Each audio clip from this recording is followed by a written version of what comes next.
So today we're once again gonna go ahead with the Dating Playbook for men. And yes, I can't talk. We're gonna go ahead with how to kiss on a first date, which is another section in chapter 5 or something. I actually don't remember, but I could just have a quick look. Yeah, actually chapter 5. Wow, I'm good. I am motherfucking good. Yeah, just a side note. I've been just eating something. It is 9 a.m., which is fairly early, and I do tend to fast. I have also been fasting, so is it my breakfast? It depends on how you think about it. You know, I already went to work out. I already just had a quick bike ride. So yeah, still, I know today is going to be a little bit of an unhealthy day due to drinking. There's a football or soccer match, the Champions League finals, and yeah, you know, I thought I'm actually talking about that for all those people that are interested in, you know, quote unquote bodybuilding, just having a better physique and all of those things. I thought, well, yesterday was actually my cheat day, and most often it is the case that after my cheat day, I feel really good in terms of my body looking just actually amazing. You know, I'm just eating all day long, just whatever I want, quite. It's not unhealthy though. I am not just gonna eat a pizza, I'm not gonna eat sweets. This is not something that I do. Cheat day means for me that I'm gonna eat some things that I normally don't eat, you know, like raisins and potatoes and, you know, all of those things. And today is gonna be a little bit of a more calorie day, but I am gonna try to not eat all of those things that I've eaten yesterday. And also because I really felt not good yesterday, which is always the case when I'm eating that much. But I don't know. I know I actually feel very good in terms of my body exercise after eating so much. So I thought, well, you know, let's try what happens if I really eat much today, and of all of those things that I quite allow myself to eat. And we're gonna see, you know, we're gonna see what this is gonna lead me to, and how I'm gonna feel and how I'm gonna look tomorrow, quite. Also just after drinking and stuff. And hopefully I'm also gonna sleep a bit more. But yeah, so how to kiss on the first date. Focus on slowly physically escalating from the moment you first see her, from a hug, touching lower back, arm, around and or lower back. Once again, yeah. Build up light physical touches makes it easier to transition to a kiss. Timing is best in the middle of the date when emotions are spiked, or the highest, not the end when it's awkward and assumed pressure for the kiss. Steps to a kiss. Get close, arm around or both hands touching waist. Make eye contact, make a statement about her, how you feel, and tell her what you're going to do.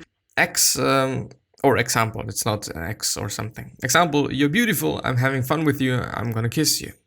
Or another one, you're adorable, I'm enjoying the night with you, I'm kissing you. If you want, you can find a fun reason to bring her back to your place, like a video to show her or a movie to watch.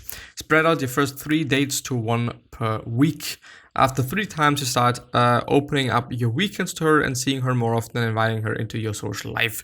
Don't overwhelm her with text messages and phone calls, just relax, have fun and be grounded. When you get her to your place, the key is to make her feel comfortable and safe. Before you head out tonight, make sure your place is clean and there are drinks and snacks readily available. You can set it up so you have music playing as soon as you get home, and also give a quick tour. While at your apartment, initiate light playful touches, putting on something like Netflix in the background, but not something to actually watch, and maybe have snacks and a blanket as you're on the sofa. Putting on something like Netflix in the background, but not something to actually watch. I see. So the news, you know, because... never mind. You can put her legs over your lap and sprinkle in either like kisses and massaging her legs. If you are dropping her off at her place, you can ask to use the bathroom. From here, you can tell her you can't stay long but would like a tour of her place. When you get isolated in her room or on your sofa, you can initiate kissing and light physical contact. The only problem I'm having is saying like, okay, you know, tell her you can't stay long, you know, and stuff like that, you know, just because it is a fucking lie, because you probably can. And I don't like that. You know, I do like to be honest, first of all, to myself and also to other people. And I kind of also have a feeling that if you are honest to other people, then most often you're also going to be honest to yourself. I do think that, I don't know, it is a whole package quite. I know it is a whole thing. It's not like I'm choosing this over that and I'm choosing this and that and whatnot. It's not going to work out that well. You know, it's not going to work. And so I think, you know what, don't lie. You know, be like, well, I would actually like to stay, but I feel like I just don't want to bother you or something like that, which is like, you know, just or just only say, okay, I don't want to bother you. I'm going to take the train home, or I'm going to drive home, or I'm going to walk home, or something like that. And maybe, just maybe, she says like, well, okay, let's stay a little bit longer. We can drink something or something similar. How to handle a woman that is not that into you. You have to be willing to respect yourself enough to walk away from a woman who isn't interested in you, which I do think is a very important statement. And I also believe that this might be something that I'm kind of struggling with. But you do really have to see that there is enough people on this planet that like you and really find you attractive. And therefore, you shouldn't really be wasting your time with people that are not into you anyway. So it is just, it is actually really only a waste of time, and also a waste of resources, maybe, whether it is money, whether it is energy actually as well for other people that you could be using for other people. I do just think about the club, if you're in a club and there's some hella nice bitches and you waste your time with one of them that is not into you and is never gonna be, then you don't have the energy anymore for just picking up another one, or just going to talk to another one, and something like that. So I do think that it is a dangerous place, I would say. The secrets to having great sex. The more you let loose, the more she will do the same. Most girls want the guy to take the lead and be dominant most of the time. Dominated, I think. Or the guy should be dominant. Yeah. Whatever you prefer, actually. Don't ask to do anything. Just move her into a position you want.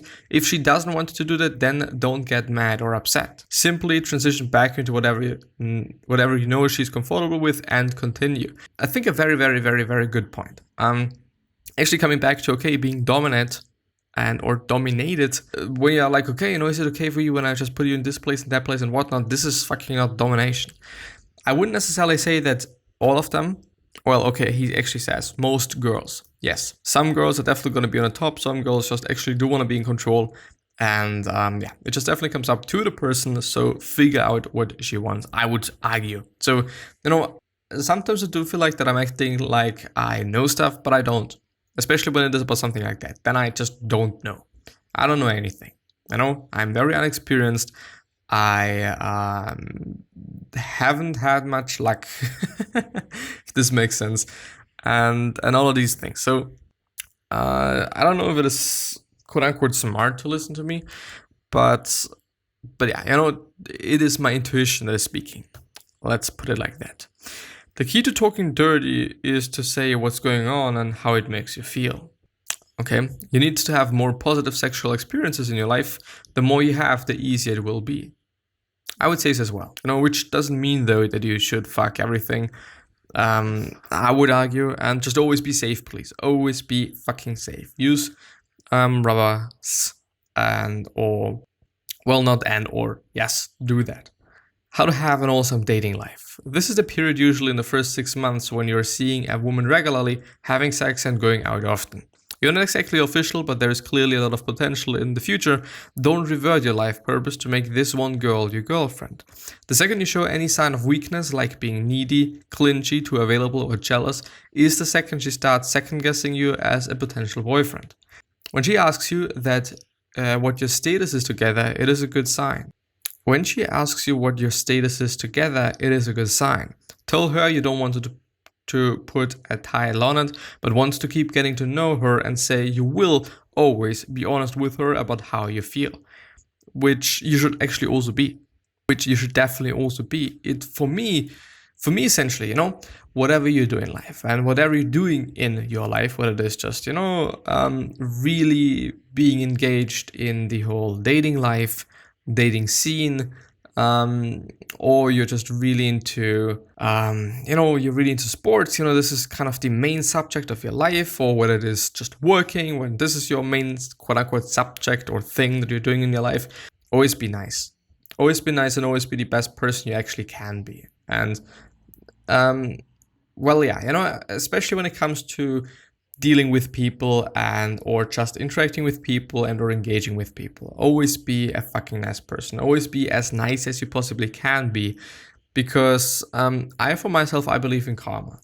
I believe that when I'm a shitty person and I'm doing shitty things, then karma is gonna fuck me in the ass, and I don't want to have that. And I've also seen in my life, and this is by the way something that I've been talking about yesterday, I don't think I've actually uploaded it. Well, I think I have.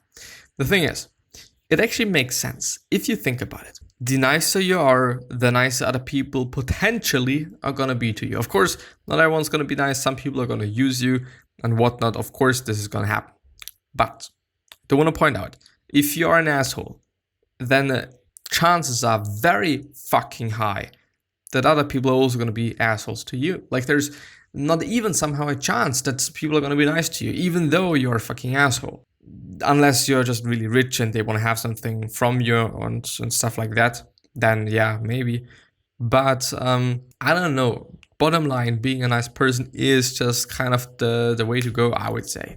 It just makes the most sense. I don't know what else to say, to really be honest. Chapter 6, girlfriends and relationships, getting in a relationship for the right reasons. If you naturally vibe with a girl, connect with her, share similar values, and she supports your vision in life, then you have a potential relationship.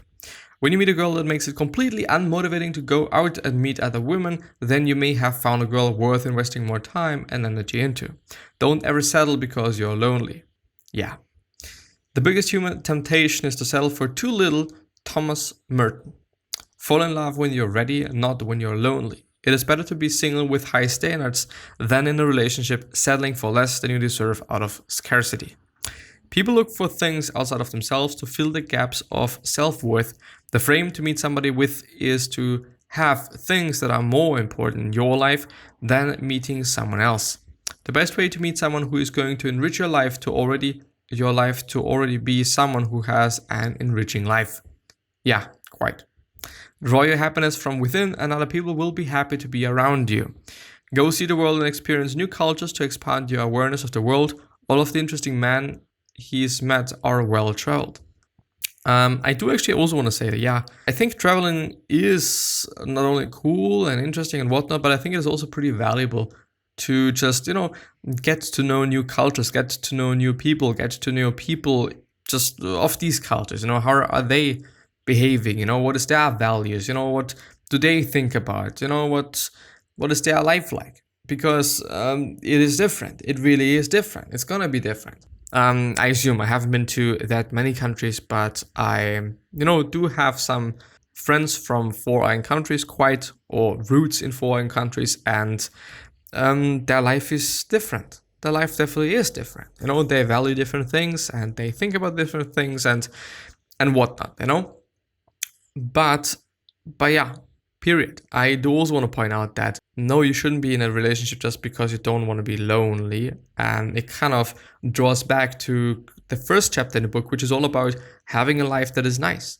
And I do believe from the bottom of my heart that we all should work very, very, very hard to make a life for ourselves that we actually enjoy and we actually love to live.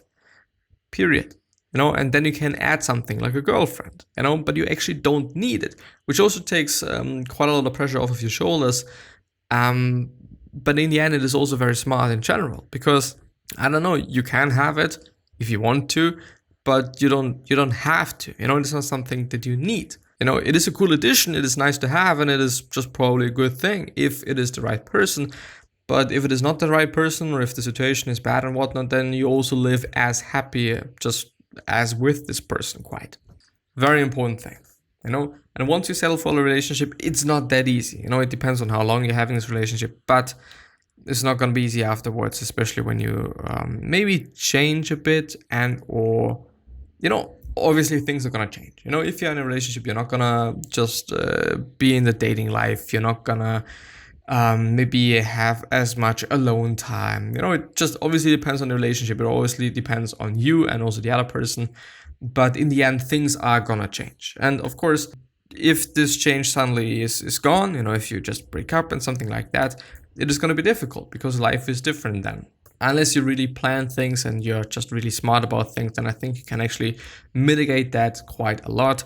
But yeah, speaking out of very recent experiences. You are the average of your 5 closest friends. This is the greatest life hack of all time. Put yourself in an environment and you will become the environment. Have at least 3 male friends who are on the same wavelength as you, who will want to grow and become the best version of themselves in all aspects of life. This will be the most powerful investment you'll make on your personal development in your life. So much about becoming good with women is really about becoming good with yourself. And I totally believe in that. And I think it is one of the most important things that he said in the whole entire book. So much about becoming good with women is really about becoming good with yourself. If you hate yourself, guess what? When you improve the quality of your life and take action going after women you want, then dating and relationships is simply a natural byproduct of that. I would say so as well. This is also one of the reasons why I'm not going to eat that dirty, quote unquote, today, because I felt bad yesterday. I'm going to eat more today. I know that I'm also probably going to drink today, but it's fine for me. It's fine for me. Even though, regret is always going to be there and stuff like that and whatnot and blah, blah, blah, blah, blah. But yeah, I think I'm going to end the episode there. The rest I'm going to go through actually in the other episode. This is what I'm going to do. But I'm going to highlight everything that we went through. Actually, relatively decent, not that much. Maybe not as much as I wished I had gone through. But I'm fine with that. I am fine with that. Yeah. With that being said, I wish you the best health, of happiness, and all success, and also hope that you're going to remind yourself and you're going to be remembered, which basically means your legacy, and basically means just being a nice person and then being remembered as a nice person, which is a pretty fucking cool thing.